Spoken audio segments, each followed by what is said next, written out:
दुनिया में सम्राट अशोक को कौन नहीं जानता, लेकिन बिहार और उत्तर प्रदेश की सियासत में सम्राट अशोक को लेकर एक खास वर्ग काफ़ी ज़्यादा अग्रेसिव रहती है।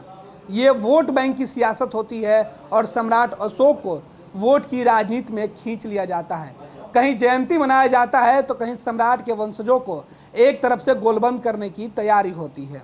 सम्राट अशोक की जयंती के मौके पर बिहार में कई राजनीतिक कार्यक्रम हो रहे हैं। एक तरफ भाजपा तो दूसरे तरफ जनता दल यूनाइटेड। हर किसी की यही कोशिश है कि सम्राट अशोक के वंशज और उनके अनुयायियों पर किसकी ज़्यादा पकड़ हो।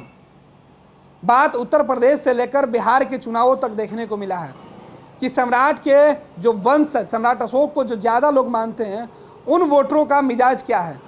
कुशवाहा समाज से आने वाले वोटरों को रिझाने के लिए, लौ कुश की जोड़ी को संभालने के लिए, लौ कुश को एकजुट करने के लिए कई तरीके के नारे गढ़े जा रहे हैं। उत्तर प्रदेश के चुनाव में भी कहा गया है कि राम को किसने लाया और लौ कुश कौन थे। बिहार में भी ये लाइनें दोहराई गई और ये लाइनें भाजपा दोहरा रही है, तो जेडीयू भी पीछे नहीं है। जेडीयू का भी कहना है कि लौ कुश का सीधे तौर पे जो असर है वो बिहार के चुनाव में दिखता है और लौ कुश की एकता बिहार में नीतीश कुमार के साथ खड़ी है, जबकि बिहार में कुशवाहा वोटरों के लिए जेडीयू और बीजेपी अब आमने सामने खड़ी है।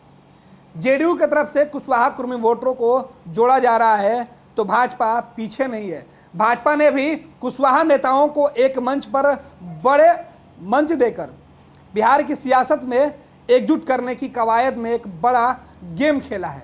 तो जेडीयू भी अपने हाथ से इस वोट बैंक को फिसलते हुए देकर इन्हें गोलबंद करने के लिए अब मोर्चा उपेंद्र कुशवाहा को हाथों में दे दी है कि कुशवाहा इस बीजेपी की किलाबंदी को ध्वस्त कर सके। हालांकि सम्राट अशोक को लेकर बिहार के नेता अलग अलग बातें रखते हैं। एक तरफ बीजेपी से सम्राट चौधरी चेहरा है तो दूसरे तरफ जेडीयू से उपेंद्र कुशवाहा। अब देखना है कि इन दोनों की जोड़ी के बीच बिहार में जो गोलबंदी है और इसमें कुशवाहा वोटर किसके नेतृत्व में पीछे पीछे चलते हैं। हालांकि सम्राट अशोक का जो इतिहास रहा है उसमें पीछे चलने की नहीं, खुद की सियासत की लकीर बनाने की है। सम्राट अशोक ने खुद तकदीर लिखी थी, लेकिन बिहार में देखना है कि इस समाज के वोटर क्या अपनी तकदीर खुद लिखते हैं या फिर नेताओं के गुगली में फंसकर रह जाते हैं। हालांकि इस तबके का एक बड़ा पहचान है, संख्या में भले भी इनकी आबादी जो भी रहे, लेकिन पिछले कई सालों से इनका सत्ता में भागीदारी काफ़ी महत्वपूर्ण हो गया है। इनके बदौलत नीतीश कुमार सत्ता में पिछले कई सालों से हैं। जाहिर सी बात है कि इस तबके की भागीदारी भी सत्ता में बढ़ी है, लेकिन अब बीजेपी उसे अपना बनाने की कोशिश कर रही है तो जेडीयू उसे अपना। देखना है कि इन दोनों के बीच कौन किसे भुना पाता है।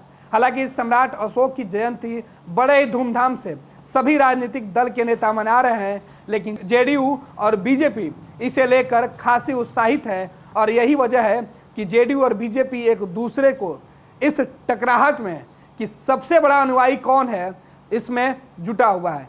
बीजेपी ने सम्राट अशोक जयंती के मौके पर बापू सभागार में एक बड़ा सा आयोजन करवाया तो जनता दल यूनाइटेड ने पटना के कृष्ण मेमोरियल हॉल में कार्यकर्ताओं से दोनों ही हॉल भर गए थे। लेकिन इन सबके बीच जेडीयू उपेंद्र कुशवाहा और नीतीश कुमार की जोड़ी की बात कर रहा है तो बीजेपी सम्राट अशोक के साथ केशव प्रसाद मौर्य को उत्तर प्रदेश से बुलाकर अपनी ताकत और दमखम बिहार में दिखाने की कोशिश कर रहा है। और ये बतला दीजिए कि जिसको लव और कुश बोलते हैं तो लव कुश किसकी संतान थे? भगवान राम की संतान थे। और भगवान राम आज अगर भगवान राम किनके साथ हैं? मौर्य जी जहां से आते हैं वहां भगवान राम का मंदिर बन रहा है। तो जहां राम है वहीं लव और कुश है। लव और कुश कहीं दूसरी जगह नहीं जा सकते। तो हम तो हर बार आकर के यहाँ पर करते रहते हैं माल्यार्पण और नाम भी यही रखा था। तो अभी हमने सोचा कि भाई नहीं, इनका सम्राट अशोक कन्वेंशन केंद्र में यहाँ लगा दिए हैं। तो आज के दिन जब इसका हम लोगों ने बनाए हुए हैं, आज एक विशेष समारोह बनाए हुए हैं, तो यहाँ पर चूँकि हम लोगों ने एक मूर्ति एक सांकेतिक रूप से हम लोगों ने स्थापित किया है, तो इसी को एक राजकीय समारोह इसको भी बनाना है, इसका भी माल्यार्पण करने के लिए। तो हम तो आते हैं बराबर आकर के करते हैं। ये आप लोग नहीं देखे होंगे, कोई देखे भी होंगे, हम जब भी आते हैं तो करते हैं माल्यार्पण। सबको इसी दिन करना चाहिए सर, कुछ लोग हाँ, आज के दिन तो करना चाहिए, यही मेरे मन में बात आई, तो इसलिए हम तो आज भी आकर के कर रहे हैं। वैसे तो जब हम यहाँ आते हैं तब करते हैं। और दूसरी चीज जो हमारा सिद्धांत है, जिन सिद्धांतों पर हमारी पार्टी चल रही है, उससे भी हम कोई समझौता नहीं कर सकते। हम उससे आगे पीछे हम नहीं हो सकते। हम उन्हीं सिद्धांतों पर चलने का काम करें और उन्हीं सिद्धांतों का डिमांड है कि जो व्यवस्था है उस व्यवस्था में समाज में कैसे सामाजिक विषमता समाप्त हो। और इसी के लिए जरूरी है कि सम्राट अशोक जैसे महापुरुषों को याद करने के हम आगे बढ़े, उनके रास्ते पर चल के नए निर्माण, बिहार का नया निर्माण उन्होंने किया है। बिहार के हर तबके के साथ न्याय करने का काम किया। तो ये सब काम जो माननीय मुख्यमंत्री नीतीश कुमार जी कर रहे हैं वो किसके रास्ते पर चल रहे हैं? सम्राट अशोक के रास्ते पर चल रहे हैं। सम्राट अशोक का यही सपना था और इसी सपने को साकार करने की दिशा में माननीय मुख्यमंत्री नीतीश कुमार जी आगे बढ़ रहे हैं और बिहार को अपने लक्ष्य पर ले जाने का काम कर रहे हैं। और उपेंद्र कुशवाहा जी कह रहे हैं, महान सम्राट अशोक जी की जयंती पर विश्वास दिलाना चाहता हूं। आप यह याद रखना,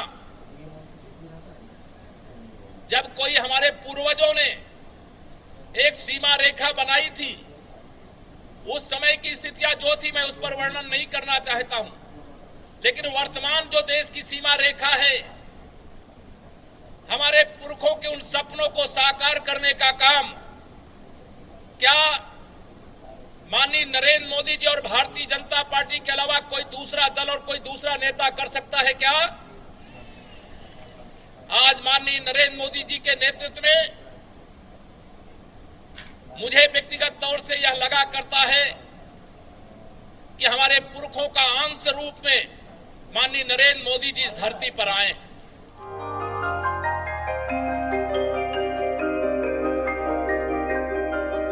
इस कोविड पेंडेमिक में सब ये शहर छोड़कर अपने शहर, अपने घर चले गए। हम लोगों का अपना शहर तो है, लेकिन वहाँ अपना घर नहीं। अगर सिचुएशन और खराब होता चला गया तो हम जाएंगे कहाँ? अरे ये प्रॉब्लम तो हर शहर में है, लेकिन हाँ, अपने शहर में भी अपना घर तो होना ही चाहिए। होना चाहिए तो कहाँ है अपना घर? ये है ना, ई होम्स पैनोरमा, पूर्णिया में, अपने शहर में अपना घर। पूर्णिया में पैनोरमा ग्रुप लेकर आए हैं ई होम्स पैनोरमा। बड़ा घर, आलीशान जिंदगी और अत्याधुनिक सुविधाओं के संग। E homes panorama, luxurious lifestyle redefined।